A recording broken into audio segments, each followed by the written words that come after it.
Phoenix Dance Radio Station, selamat siang. Hari ini ada Dodi Sandra yang nemenin kamu spesial program karena Doi punya tamu spesial. Mungkin di awal kamu sebenarnya tadi sudah sempat dengar ini ada jingle dari KPU. Ya, karena memang benar banget hari ini Dodi Sandra punya tamu spesial. Beliau adalah dari KPU Bali, Divisi Perencanaan Data dan Informasi.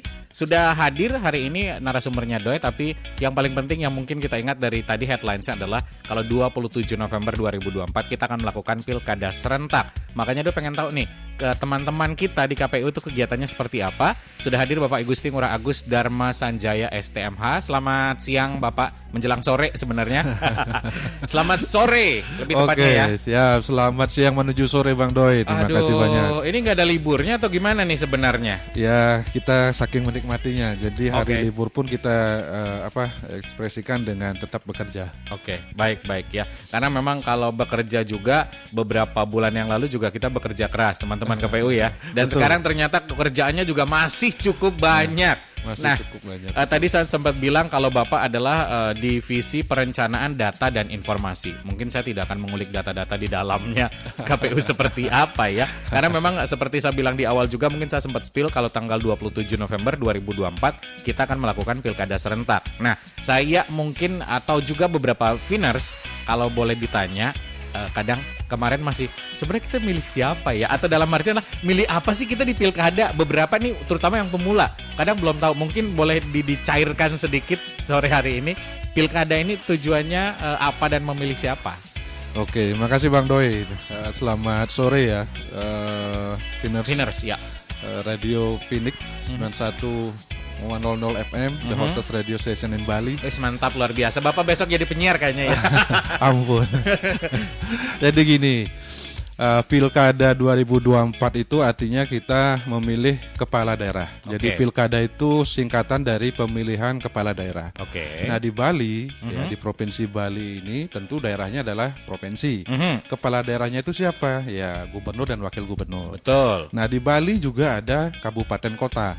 Ada 8 kabupaten dan ada 1 kota. Nah kalau kota Denpasar itu kepala daerahnya adalah wali kota dan wakil wali kota. Sedangkan kabupaten itu adalah bupati dan wakil bupati.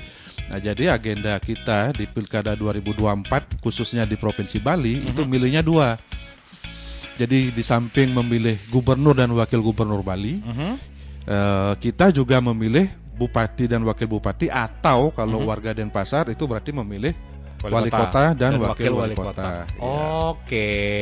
Jadi buat Viners yang mungkin kemarin cuma tahu tanggal 27 ada pilkada.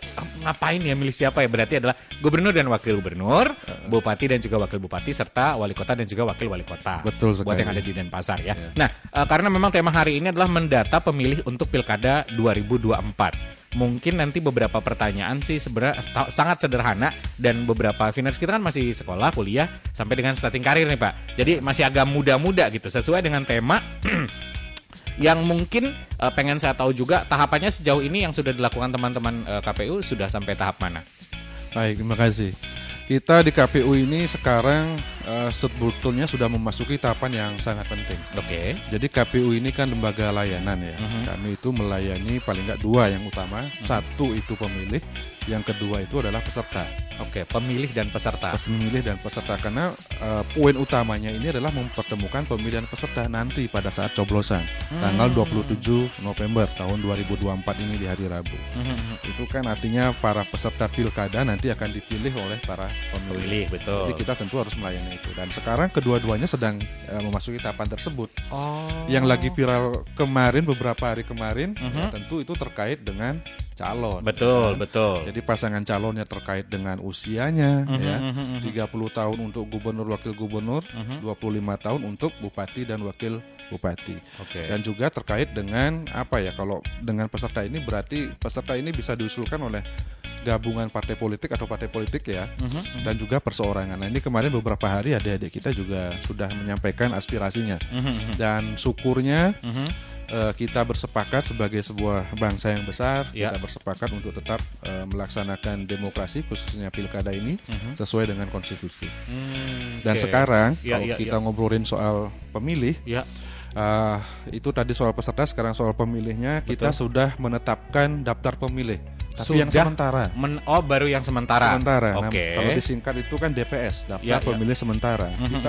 Kalau saya kutip dari berita acara KPU Provinsi Bali, itu jumlah pemilih se-Bali itu ada 3.286.715 pemilih. Jadi sudah 3,2 jutaan pemilih di Bali. Nah, di Bali ini kan ada 9 kabupaten kota ya. Betul. Ada 57 kecamatan, ada 716 desa kelurahan, dan pemilih yang 3,2 juta tadi itu tersebar di 6.795 TPS di Bali. Jadi mudah-mudahan pemilih-pemilih kita itu semuanya asli semuanya sudah terdaftar. Tapi ya namanya juga kerjaan manusia, nggak ada yang sempurna. Untuk itu kami minta bantuan dari para pemilih sendiri untuk mengecek dirinya. Inisiatif ngecek dirinya. Gimana cara ngeceknya? Nah, kami kan sudah bilang kita sudah menetapkan daftar pemilih yang sifatnya sementara. Betul. Nanti kami tetapkan jadi pemilih tetap di bulan September, tanggal 23 paling nggak kalau di tingkat Bali. Bulan depan. Bulan depan, betul. Nah, pengumuman itu kita sudah siapkan pengumuman itu di kantor-kantor desa. Bisa dilihat oleh masyarakat. Nah, kalau misalnya malas datang ke kantor desa, nggak punya waktu untuk datang ke kantor desa, kami juga sudah menyiapkan secara online. Kami punya portal secara online. Itu cek dpt.online.kpu.go.id. Jadi tinggal dicek aja sudah terdaftar atau belum. Silakan masukkan nanti NIK-nya.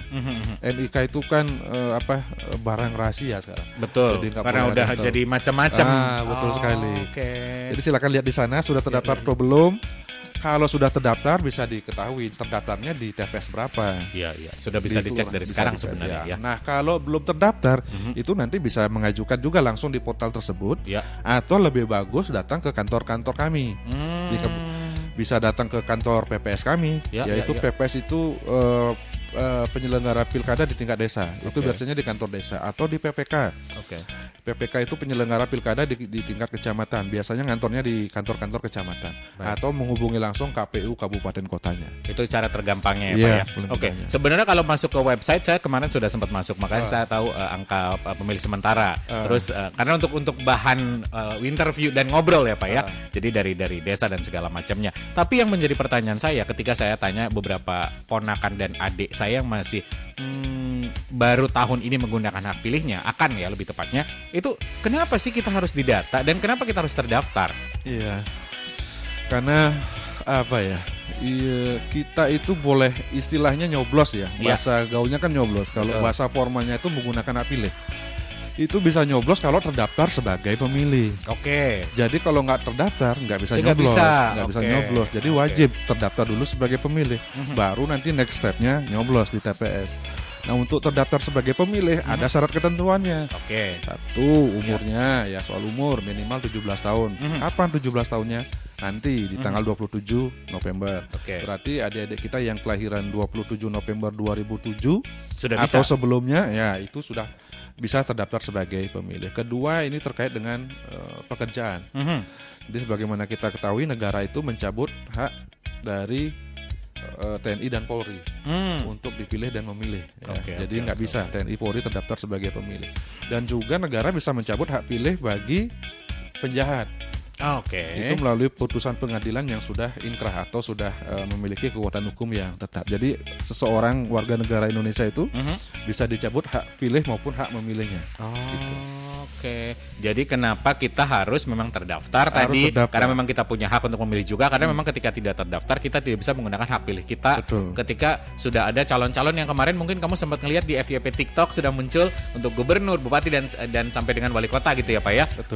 Wah, obrolan ini sangat penting saya rasa untuk yang masih mungkin baru pertama kali nyoblosnya atau melakukan hak pilihnya, dan banyak insight baru atau hal-hal baru yang kita dapatkan hari ini, di mana salah satunya adalah kenapa kita harus terdaftar dan kenapa kita harus ngecek lagi di mana nanti TPS kita. Kita akan jeda sebentar ya, Pak ya. Kita break dulu. Jadi nanti kita akan lanjutin. Phoenix Dares Radio Station masih ada Dio Sandra dan juga Bapak Ngurah. Beliau adalah dari KPU Provinsi Bali tentu saja. Dengan tema obrolan kita hari ini adalah mendata pemilih untuk Pilkada 2024. Karena di awal di segmen 1 kita sempat ngebahas kalau memang kita akan masuk di tanggal 27 November 2024 nanti adalah melakukan Pilkada serentak dan kalau tadi sudah dijelaskan juga sama Pak Ngurah buat Vinars yang mungkin kemarin-kemarin nggak tahu kita milih siapa sih, kayaknya baru kemarin deh presiden wakil presiden. Sekarang adalah saatnya kita memilih gubernur dan juga wakil gubernur, ada juga bupati dan juga wakil bupati serta wali kota dan juga wakil wali kota. Memang ini mungkin hal baru buat beberapa Vinars, Pak. Makanya tadi saya sempat bilang adalah kenapa kita harus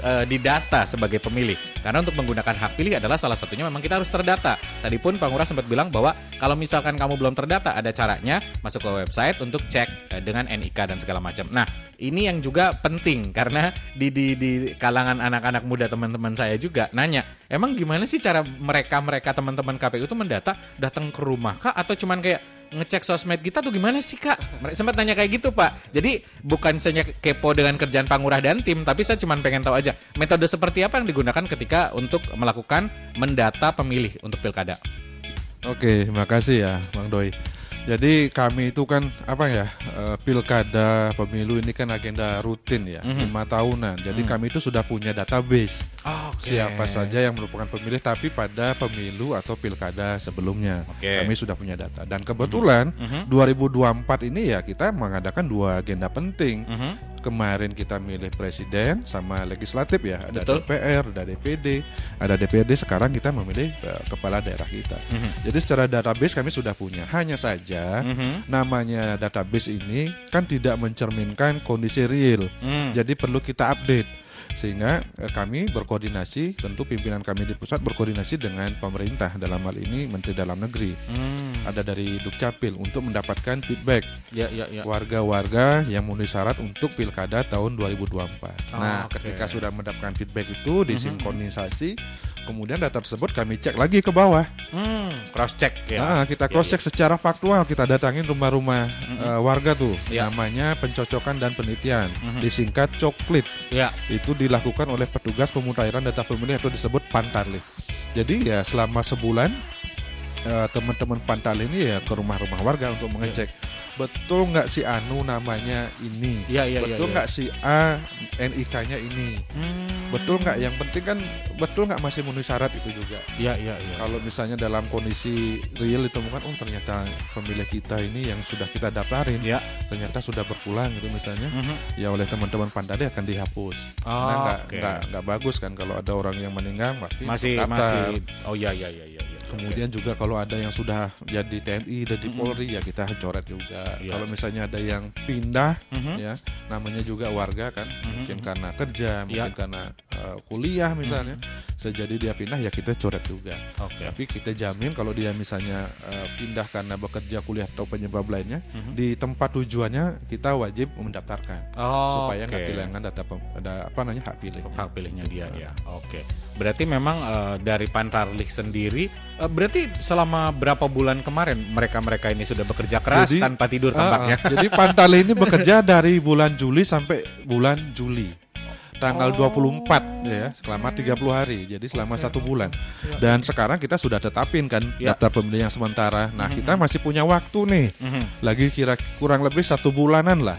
Untuk apa? Untuk mendapatkan feedback dari masyarakat. Jadi kita sudah siapkan portalnya, baik yang lewat hard ya, bentuk fisik itu pengumuman di kantor-kantor desa, ataupun yang bentuk soft, yaitu lewat portal kami di cdptonline.kpu.go.id tersebut. Jadi kita sangat mengharapkan ya feedback seperti apa tadi Pak? Misalnya mereka melek bahwa saya belum terdaftar, segera lapor kayak gitu-gitu. Kayak gitu, atau misalnya dia sudah terdaftar tapi misalnya namanya salah, alamatnya salah, atau bisa jadi jenis kelaminnya salah. Iya. Karena ada juga nama sistem manusia tiba-tiba Dodi misal berubah alamatnya di mana.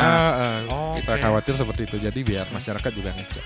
Nah, nanti kita sangat berharap partisipasinya supaya pemimpin kita ini kan butuh legitimasi Betul. Pak Gubernur, Pak Wakil Gubernur nanti yang terpilih itu butuh legitimasi dari masyarakat.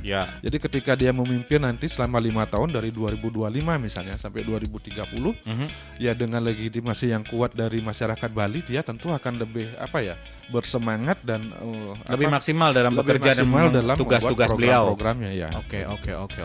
Jadi peran serta dari masyarakat kita yang muda dan segala usia yang sudah bisa menggunakan hak pilihnya adalah memang sangat diharapkan oleh teman-teman KPU seperti itu ya Pak ya. Betul. Oke, berarti kalau Pantarlih sendiri sudah bekerja keras kemarin dan sebenarnya masih juga karena menunggu feedback dari masyarakat. Nah, bagaimana kalau misalkan yang tadi kesadaran masyarakat sendiri di balik, kalau menurut Bapak atau tim atau divisinya Bapak sejauh ini cukup aware nggak masyarakatnya? Atau misalkan ada yang aware tapi yang usia mungkin 25 ke atas, tapi anak mudanya kayak cuek-cuek banget, atau seperti apa sih Pak pada kenyataannya mungkin menurut teman-teman di KPU? Ya, ini kalau mau bicara jujur sih agak berat ya, kurang nyaman jadinya. Jadi kalau secara jujur penilaian kami itu ya masyarakat ya untuk pemutahiran data ya, itu masih sedikit ada masukan feedback tapi nggak terlalu banyak ya.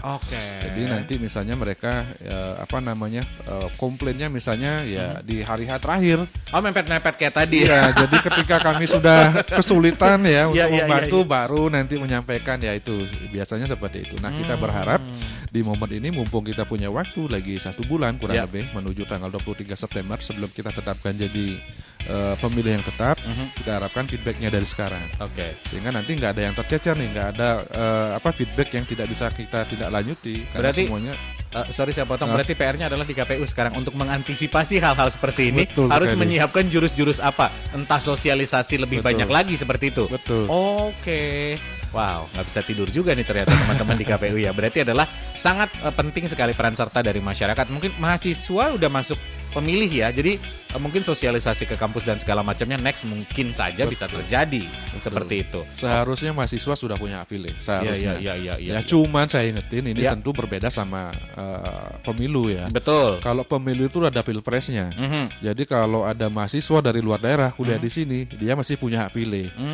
Tapi itu berbeda kondisinya dengan pilkada. Pilkada ini kan memilih kepala daerah. Yang punya hak pilih ya orang Bali aja. Yang punya daerah orang di Bali, sini. Ya betul, orang Bali yang itu artinya apa? Orang yang berKTP, berKTP Bali. Jadi pedoman kita itu adalah KTP elektronik. Jadi kalau yang bersangkutan berKTP Bali, maka bisa kita fasilitasi untuk memilih di ajang Pilkada 2024 ini. Tapi itu menarik. Dalam artian kalau misalkan saya agak merantau, deket sih sebenarnya dari Singaraja ke sini. Ya kan nggak jauh-jauh banget sebenarnya. Tapi bisakah menggunakan hak pilih saya di Denpasar? Ataukah harus pulang kampung? Atau seperti apa mekanismenya Pak? Ini banyak nih teman-teman saya yang nanya kayak gini, kayak kemarin, gimana orang nggak bisa libur gini-gini segala macam kayak gitu loh Pak. Sama kondisinya Bang Boy sama saya. Saya juga kan warga Jembrana. Iya benar. Tapi saya tinggalnya di sini dan bekerja di sini. Iya. Lalu apa yang harus kita lakukan ini? Yang harus dilakukan kalau boleh ya pulang lah. Karena apa? Karena di tanggal 27 November itu kan hari Rabu. Itu dijamin pasti hari libur. Oleh pemerintah, oleh presiden pasti dikeluarkan surat untuk meliburkan. Nah, kondisi real di lapangan, apakah sudah pasti libur ya? Belum tentu. Saya siaran pagi kadang Pak. Masalahnya di sana, walaupun ada surat dari pemerintah, dari presiden, tentu tidak semua tempat meliburkan karyawannya, pegawainya. Itulah yang menyebabkan kenapa beberapa warga kita tuh nggak bisa pulang kampung. Benar. Nah, mekanismenya itu bisa melakukan pindah memilih. Jadi kayak Bang Doi misalnya ya dari Buleleng, pingin nyoblos di sini di Denpasar ya nanti ngurusnya pindah memilih. Itu pasca DPT ditetapkan, daftar pemilih ditetapkan. Pasca daftar pemilih ditetapkan. Ya, syaratnya untuk pindah memilih itu ya terdaftar di DPT. Kalau nggak terdaftar sebagai pemilih nggak bisa pindah milih dong. Iya benar, kadang nggak terdaftar juga. Logikanya kayak gitu. Oke. Nah, kemudian konsekuensinya karena pindah memilih ya tentu ada hak yang hilang, hak untuk memilih bupati dan wakil bupati Buleleng khusus Bang Doi ya. Benar. Gitu. Nah, ini kita cek dulu kalau Bang Doi memang aslinya Buleleng, tapi kita cek lah KTP-nya Buleleng pada Denpasar. Kalau sudah KTP Denpasar berarti ya nggak ada halangan. Tapi kalau KTP-nya Buleleng ada hak yang hilang. Itu untuk memilih bupati dan wakil bupatinya. Tapi untuk memilih gubernur dan wakil gubernurnya masih bisa. Karena kita provinsi Bali. Kalau tadi kan kabupaten ya. Betul. Kalau saya kebetulan memang KTP masih Buleleng. Logat masih Buleleng bisa. Masih Busung Biu bisa. Jangan di-spill sampai ke kecamatan dong Pak. Ntar ke desa juga nih di-spill ya. Oke, berarti bisa tapi ada prosesnya. Ada proses. Jadi kapannya itu nanti setelah tanggal 23. Ya, oke. Sampai dengan tanggal berapa? Biasanya sih kalau KPU mengeluarkan aturan tuh H-7 sebelum pemungutan suara, berarti sekitar tanggal 20 lah, 20 November. Oke. Tapi belajar dari pengalaman sebelum-sebelumnya seperti apa masyarakat kita? Masyarakat itu ngurusnya nanti di hari terakhir biasanya. Sama keluar-keluar di sosmed atau gimana? Iya biasanya. Nanti biasanya marah-marah ke KPU, Pak saya udah begini, saya begini ya. Gimana? Yang datang itu ribuan. Benar. Orang petugas kami cuma beberapa ya, mungkin 3, mungkin 5 orang, melayanin ribuan orang ya. Menumpuk itu di satu kantor dipenuhin sama pemilih. Waktunya sempit. Ya gimana jadinya ya. Ada kesempatan ini kita sangat harapkan nih para Viners Bali nih. Kalau sudah tahu informasi ini, misalnya ya, tentu kita harapin untuk menggunakan hak pilih di tempat terdaftar. Betul.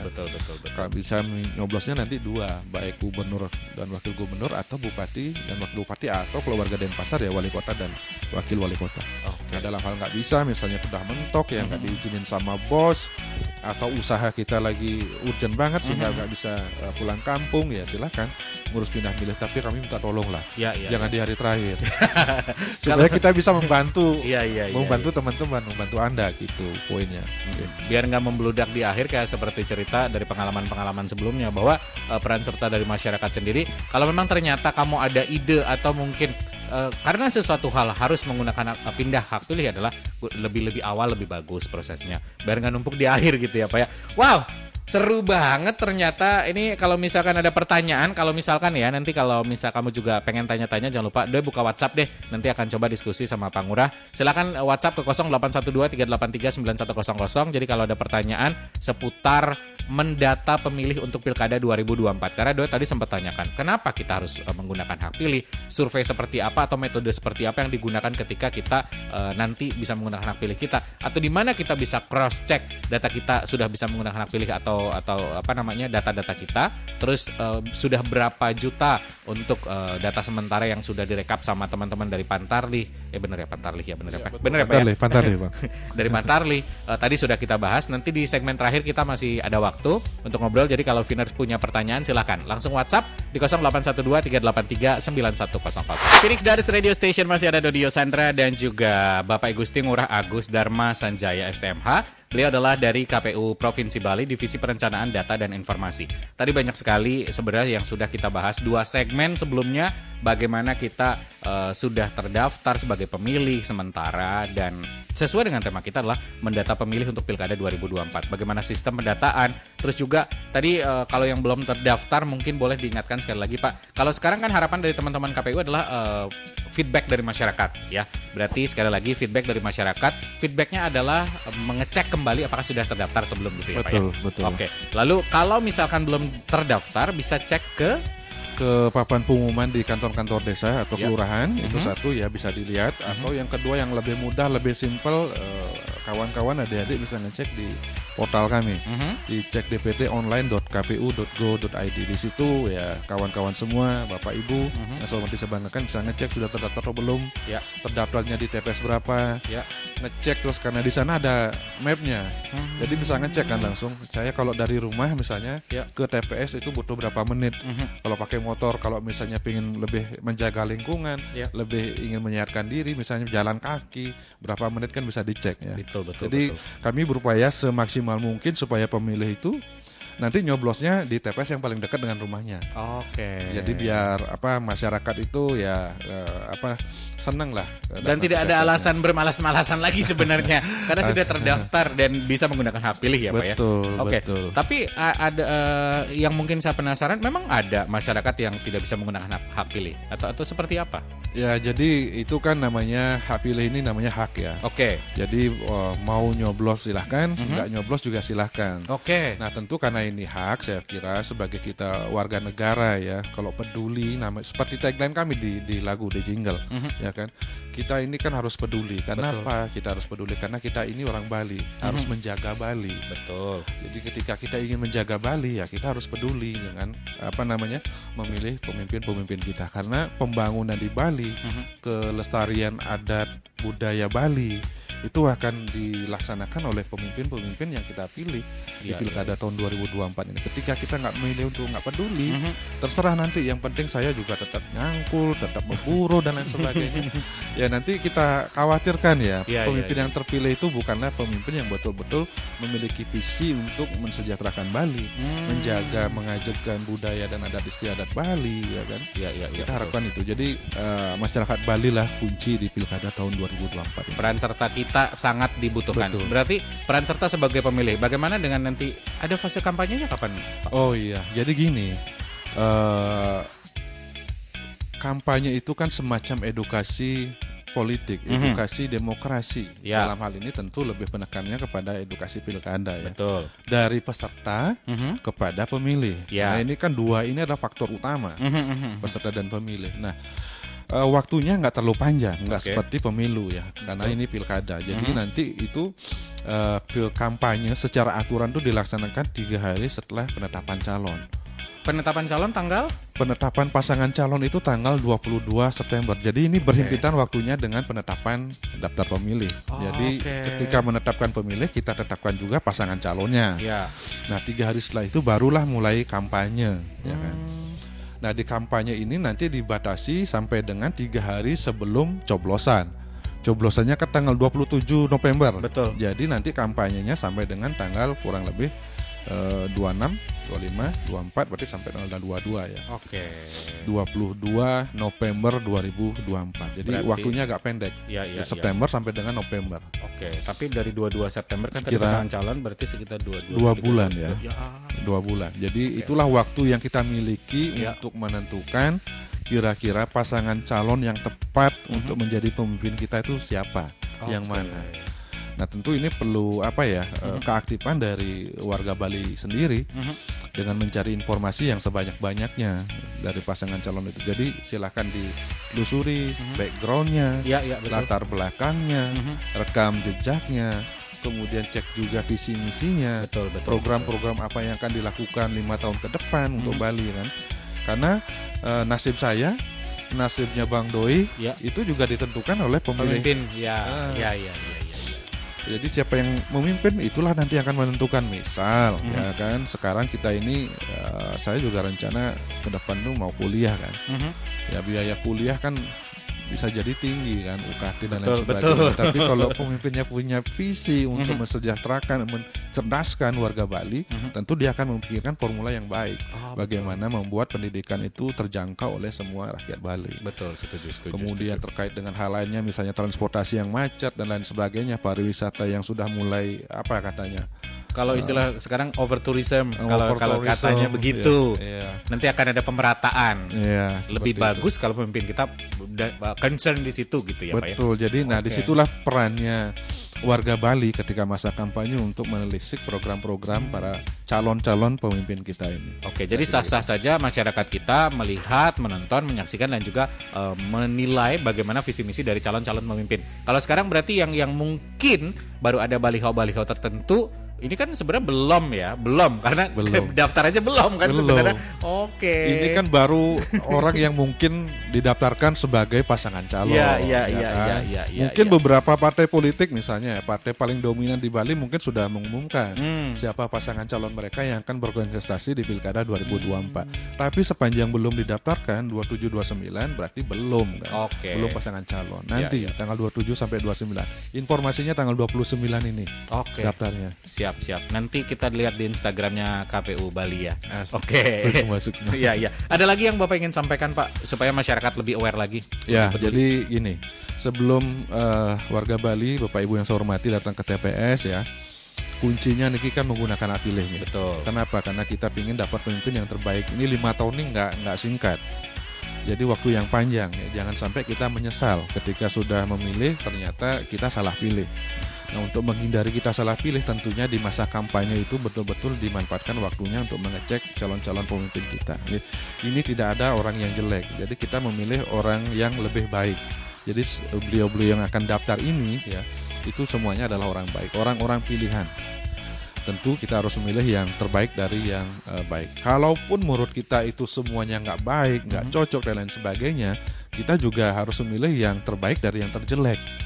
Jadi kita tetap memilih yang terbaik. Terbaik dari yang terjelek atau kondisi sekarang itu terbaik dari yang baik. Kira-kira begitu. Nah, nanti kita harapkan Bapak Ibu semua, kalaupun ada masalah untuk menggunakan hak pilihnya, karena nyoblos itu kan nggak panjang ya. Jadi misalnya kita hitung waktunya datang ke TPS, pakai motor misalnya paling lama 5 menit. Betul. Kemudian di TPS paling lama 5 menit ya kan. Mudah-mudahan kalau nggak rame ya. Kalau rame penuh ya ngantri dulu. Mungkin bisa sampai 10 menit, 15 menit ya ngantri dulu. Ya nggak apa-apa sambil ngobrol sama Banjaran misalnya. Betul. Sambil ngobrol ya. Udah lama nggak ketemu. Kangen-kangenan misalnya. Ya, jadi total waktu mungkin nggak sampai 1 jam ya datang ke TPS. Kalaupun misalnya hujan dan lain sebagainya. Jadi kami sangat berharap warga Bali semuanya datang ke TPS untuk nyoblos pilihannya siapa yang menjadi pemimpin untuk 5 tahun ke depan, baik di tingkat provinsi maupun di tingkat kabupaten ataupun kota. Nah, di kampanye silahkan, banyak media sekarang, tidak hanya ketemu langsung, tapi kita juga bisa lewat online. Bahkan sekarang saya sangat berharap nih para Viners, terutama dari Bang Doi nih, bisa membantu kita ya lewat penyampaian informasi kepada masyarakat Bali supaya aware dengan pilkada, terutama terkait dengan informasi pasangan calon yang kira-kira memimpin Bali dan kabupaten kota di Bali untuk 5 tahun ke depan. Siap. Sebagai generasi muda, kami siap mendukung ya. Karena memang tujuannya lebih baik. Sekali lagi jangan lupa cek diri kamu apakah sudah terdaftar atau belum di dptonline.kpu.go.id. Pak Ngurah, terima kasih banyak hari ini sudah mampir. Kayaknya nanti harus ada lagi deh divisi yang lain atau Bapak lagi bercerita lagi sama saya ya. Oke. Baik, terima kasih dan mudah-mudahan obrolan ini bermanfaat sekali lagi buat Viners yang sudah dengerin. Terima kasih banyak. Dudio Sandra pamit, so keep your imagination and always try to make it come true. Bye-bye.